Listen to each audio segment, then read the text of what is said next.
கல்வாரி அன்பை எண்ணீடும் வேளை கண்கள் கலங்கிடுதே. ஆண்டவரும் இரட்சகருமாகிய இயேசு கிறிஸ்துவின் விலையேறப்பெற்ற நாமத்தினாலே உங்கள் யாவருக்கும் என் அன்பின் ஸ்தோத்திரத்தை இந்த காலை வேளையிலே உங்களுக்கு தெரியப்படுத்துகிறேன். கிறிஸ்தவர்களாய் காணப்படுகிற கர்த்தரால் தெரிந்து கொள்ளப்பட்ட தேவனுடைய ஜனங்கள் இந்த நாட்களில் ஒரு விசேஷித்த நாளாக ஆசரித்துக் கொண்டிருக்கிறார்கள். ஆண்டவராக இயேசு கிறிஸ்து இந்த உலகத்திலே கடந்து வந்து அவர் 33 ஆண்டு காலமாக அவர் செய்த பணிகள் கடைசி தருணத்திலே பிதாவினுடைய சித்தம் நிறைவேறும்படியாக அவர் கல்வாரி சிலுவையிலே பட்ட பாடுகளை தியானிக்கிட்ட இந்த நாளிலே நாமும் அந்த கல்வாரி சிலுவையினுடைய மேன்மையை நாட்கள் அறிந்தவர்களாக உணர்ந்தவர்களாக தெய்வ சமூகத்தில் இந்த நாட்கள் நம்மை அர்ப்பணிக்க பரிசுத்த ஆவியானவர் நமக்கு கிருபை தந்து வழி நடத்துவாராக. ஆண்டவராக இயேசு கிறிஸ்து கெத்செமனேயிலிருந்து கொல்கொதா வரைக்கும் கடந்து சென்ற அந்த சிலுவை பாதையின் நாட்களிலே நாம் அறிந்திருப்பது நம்முடைய வாழ்க்கையில தேவனுடைய பலனாய் காணப்படுகிறது. கெத்செமனேயில் அவர் வியாகுலப்பட்டு ஜெபித்தார் என்று சொல்லி பார்க்கிறோம். சுமார் 600 போர் சேவர்களும் 400 மத தலைவர்களும் அவரை கைது செய்ய கெத்செமனே தோட்டத்திற்கு கடந்து சென்று ஆண்டவராக இயேசு கிறிஸ்துவை கைது செய்தார்கள் என்று சொல்லி வரலாறு கூறுகின்றது.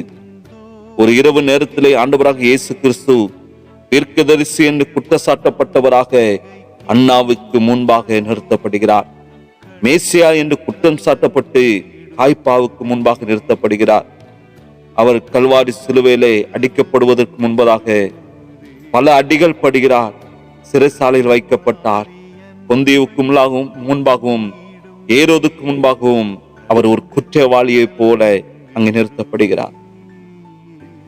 வேத வசனங்களை நாம் ஆராய்ந்து பார்ப்போமானால் ஆண்டவராக இயேசு கிறிஸ்து 39 முறை வாரினால் அடிக்கப்படுகிறார்.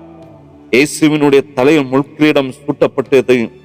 இந்த முள்ளினுடைய நீளம் என்பது 1.5 இன்ச் நீளம் கொண்டதான முள்கள் அவருடைய முற்கிரீடத்திலே காணப்பட்டது. இப்படியாக 90 முட்கள் இயேசுவினுடைய தலையை குத்தியது.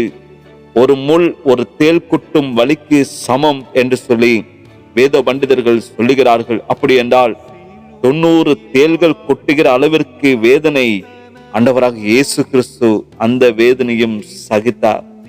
ரோம போர் சேவர்களுடைய காலணிகள் இரும்பு தகட்டினால் செய்யப்பட்டது. அப்படிப்பட்ட காலணியால் மிதிக்கிறது எனப்படுது. எவ்வளவு பெரிய ஒரு வேதனையும் கொடுமை ஆண்டவராக இயேசு கிறிஸ்து சகித்தார் என்பதை நாம் அறிந்திருக்க வேண்டிய காரியம். கோலினாலும் தடினாலும் பலமுறை அடிக்கப்பட்டார். இவ்வளவு வேதனையை சகித்தவர். அவருக்காக நாட்களை நாம் என்ன செய்திருக்கிறோம்? அவருடைய கல்வாரி சிலுவைக்கு கடந்து செல்கிற அந்த பாதையிலே அவர் இந்த சிலுவை மரத்தை சுமந்து கொண்டு அவர் கடந்து செல்கிறார். 15 அடி நீளம் கொண்டதான சிலுவை மரம், 8 அடி அகலமும் 150 கிலோ எடையும் கொண்டதான அந்த சிலுவை மரத்தை சுமார் 18 மணி நேரம் ஒன்றும் சாப்பிடாதவராக தண்ணீர் கூட குடியாதவராக அவர் கல்வாரிக்கு நேராக கடந்து செல்கிறார். சிலுவையை சுமந்து செல்கிறதான பொழுது சுமார் 110 முறை ஆண்டவராக இயேசு கிறிஸ்து அந்த சிலுவையினுடைய பாரத்தை தாங்க முடியாமல் கீழே விழுந்தார் என்று சொல்லி வேத பண்டிதர்கள் சொல்லுகிறார்கள். அவ்வளவு பாரம் நிறைந்ததான சிலுவையை அவர் கல்வாரிக்கு நேராக சுமந்து சொல்லுகிறதான பொழுது சீமோன் என்கிறதான மனிதன் அந்த சிலுவையை சுமக்கும்படியாக அங்கே பலவந்தம் பண்ணப்படுகிறார்.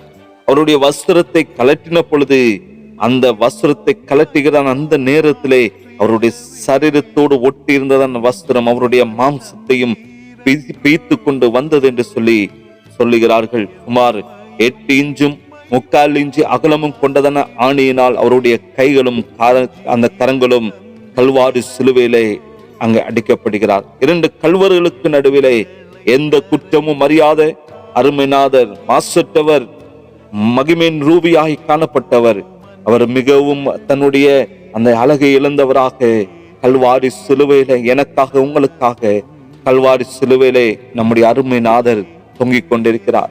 அந்த கொடிய வேதனை மத்தியிலே அவர் கடற்கலானை குடித்து தன்னுடைய வலியை போக்கிக் கொள்ள அவர் மறுத்து விடுகிறார். விழாவில் ஈட்டியால் குத்தின பொழுது அவருடைய சரீரத்திலிருந்து காணப்பட்டதான அந்த தண்ணீரும் இரத்தமும் கடந்து வந்தது. ஒரு மனிதனுடைய சரீரத்தில் காணப்படுகிறதான சகல விதமான அந்த இரத்தமும் ஆண்டவராக இயேசு கிறிஸ்துவினுடைய சரீரத்திலிருந்து முற்றிலுமாக கடந்து வந்தது என்று சொல்லி பார்க்க முடிகிறது. அவ்வளவு பெரிய கொடுமையை சகித்து எனக்காகவும் உங்களுக்காகவும் கல்வாரி சிலுவையில அருமை நாதர் மரித்தார். காரணம், என் மீதும் உங்கள் மீதும் கொண்டுள்ளதான அந்த அன்பின் நிமித்தமாய் பிதாவினுடைய சித்தம் நிறைவேறத்தக்கதாக ஆண்டவராக இயேசு கிறிஸ்து ஒரு மனிதனாக தேவகுமாரனாய் இந்த பூமிக்கு கடந்து வந்தார்.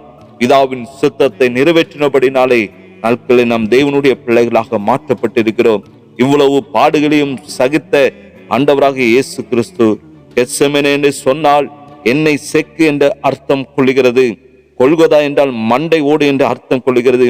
ஒரு செக்கிலே எண்ணெய் பிழியப்படுவது போல இயேசு கல்வாரி சிலுவையிலே அந்த கொல்கதாவிலே அவர் பிழியப்பட்டார். அவர் மரணத்தை நமக்காக ருசி பார்த்த தேவகுமாரனாக காணப்பட்டார். இந்த கல்வாரி சிலுவையினுடைய அன்பு என்பது இயேசு கல்வாரி சிலுவையில் நமக்காக தியாகம் செய்ததான எல்லையற்ற நிபந்தனையற்ற மாசற்ற பேரன்பை குறிக்கிறது. இது மனிதர்களின் பாவங்களுக்காக தன் உயிரை கொடுத்து பாவ மன்னிப்பையும் நித்திய ஜீவனையும் நமக்கு தந்த தெய்வீக அன்பாய் காணப்படுகிறது. கெத்செமனே தோட்டம் முதல் சிலுவை மரணம் வரை அவர் சகித்த பாடுகள் நம் மீதான அவருடைய அளவிடப்படாத தெய்வீக அன்பை வெளிப்படுத்தி காண்பிக்கிறது. இந்த அன்பை தியானம் செய்கிற நாளிலே எனக்கு அன்பான தேவனுடைய பிள்ளைகளை நம்ம ஒரு விஷயம் கூட தேவ சமூகத்தை அர்ப்பணிப்போம். எனக்காக என் ஆதர் மரித்தார், எனக்காக இரத்தம் சிந்தினார், எனக்காக சகலவற்றையும் சகித்தார் என்கிற எண்ணம் சிந்தனை நம்முடைய வாழ்க்கையில உண்டாகுமானால் கிறிஸ்துவுக்கென்று எழும்பி நிற்க பரிசுத்த ஆவியானவர் நமக்கு கிருபை தந்து வழி நடத்துவார். ஏதோ சடங்காசாரத்திற்கு இந்த நாளை நாம் ஆசரிக்காதவர்களாக இயேசு எனக்காக மரித்தார், எனக்காக இரத்தம் சிந்தினார் என்கிற எண்ணத்தோடும் சிந்தனையோடும் கூட தெய்வ சமூகத்தில் அமர்ந்து தியானம் செய்கிறதான பொழுது தெய்வ அன்பினால் நீங்கள் நிறையப்படுவீர்கள். தெய்வனுடைய அன்பு உங்களை ஆட்கொள்ளும். கர்த்தருக்காக எழும்பி பிரகாசிப்பீர்கள். தேவனுடைய கருத்திலே உங்களை அர்ப்பணியுங்கள். தெய்வ சமாதானம் உங்கள் அனைவரோடும் கூட இருப்பதாக. செபிக்கலாமா? நேசிக்கிறதான அன்பின் நல்ல தகப்பனே, அப்ப ஆசீர்வதிக்கப்பட்ட இந்த காலை வேலைக்காக நாங்கள் உமக்கு நன்றி செலுத்துகிற ஆண்டவரே. உம்முடைய அன்பு மேலானது ஆண்டவரே. நீர் பட்ட பாடுகள், வேதனைகள், துக்கங்கள் ஆண்டவரே, அவைகளை நினைத்து நாங்கள் உமக்கு நன்றி செலுத்துகிறோம். இவைகள் அனைத்தும் எங்களுக்காக நீர் சகித்தீர், எங்களுக்காக சகலவற்றையும் நீர் ஏற்றுக்கொண்டீரப்பா. உமக்கு நன்றி செலுத்துகிறோம். வார்த்தையை கேட்டோம் தம்முடைய பிள்ளைகளுக்காய் ஸ்தோத்திரிக்கிற ஆண்டவரே. தகப்பனே, சகலவற்றையும் இயேசு எனக்காக தான் சகித்தார் என்கிற எண்ணமும் சிந்தனையும் யாவருடைய வாழ்க்கையிலும் உண்டாகட்டும். வாழ்க்கையிலே தெய்வ சமூகத்திலே பரிபூர்ணமாக அர்ப்பணித்து உமக்கு தம்முடைய பிள்ளைகள் எழும்பி நிற்கட்டும் ஆண்டவரே. யாவரையும் ஆசீர்வதிங்க. இயேசுவின் நாமத்தில் செபிக்கிறோம் நல்ல பிதாவே, ஆமேன். எண்ணிடும் வேளை கண்கள் கலங்கிடுதே, கர்த்தாவும் பாடுகள் இப்போதும் நினைத்தால் நெஞ்சம் நெகிழ்ந்திடும்.